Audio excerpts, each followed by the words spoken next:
28 years after the world fell apart, something far more disturbing than rage has survived.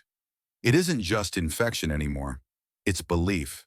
And hidden deep inside that belief is a place called the Bone Temple, a location that changes everything we thought we knew about this universe. The biggest surprise of 28 years later.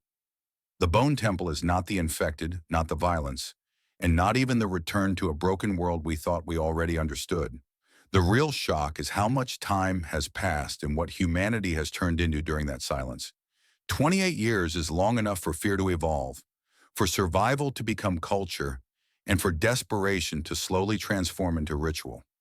This story opens in a world that is no longer simply running from monsters. Instead, people have learned to live around them, building rules, beliefs, and power structures that feel just as dangerous as the infection itself. The Bone Temple is not introduced as a myth or a rumor. It exists. People know about it. Some are terrified of it, while others treat it with a disturbing sense of respect, almost like a sacred place that should not be questioned. What makes this setting so unsettling is how quiet it feels. This is not the chaotic collapse we saw years ago. This is a world that has settled into its scars. Communities survive in isolation, passing down warnings like bedtime stories, teaching children what roads to avoid and which symbols mean death. And somewhere among those warnings, the Bone Temple stands out. It is described as a place built from remains, not just of the infected, but of people who once believed they were safe. That idea alone changes the tone completely. This is no longer about running fast or hiding well. This is about what humans do when survival lasts too long and hope begins to rot.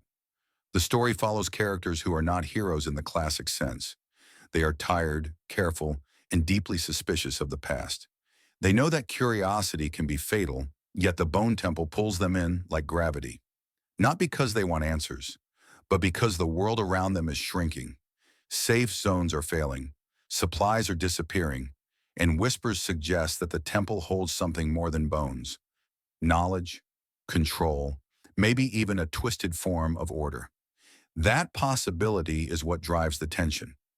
The idea that the worst horror might not be the infected outside, but the system humans have built to feel powerful again.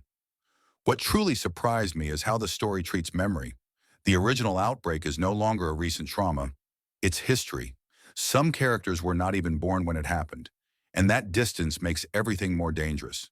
They question the old rules, they doubt the fear, and when fear fades, mistakes happen. The Bone Temple represents that mistake on a massive scale. It is proof that when humans try to make meaning out of chaos, they often create something far more terrifying.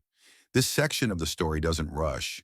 It lets dread grow slowly, layer by layer, until you realize that the world didn't just survive the rage virus.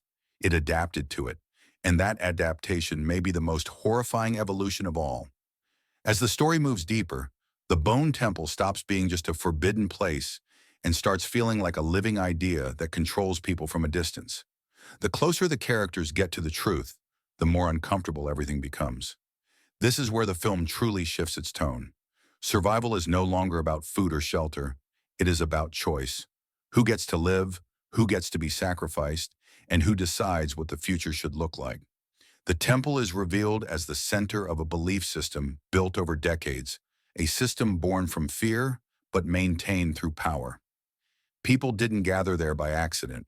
They were guided, manipulated, and slowly convinced that order is worth any cost. What makes this part so intense is how normal everything seems on the surface. The people connected to the Bone Temple don't see themselves as villains. They believe they saved humanity from endless chaos. They believe the infected are not the real enemy anymore. According to them, uncontrolled humans are far more dangerous. This twisted logic is what gives the story its strongest psychological edge. The Bone Temple becomes a symbol of control, built from death but promising safety. And the most disturbing part is that, in some ways, it works. Areas under its influence are quieter, more organized, and strangely calm. That calm, however, feels wrong. It feels forced, like silence before something breaks. The characters begin to realize that the temple doesn't just stand as a warning, it stands as a message. Every bone has a story, and every story is meant to teach obedience. Fear is no longer spread by infected running through streets, but by the idea that stepping out of line will make you part of the structure itself. This is where tension explodes, not through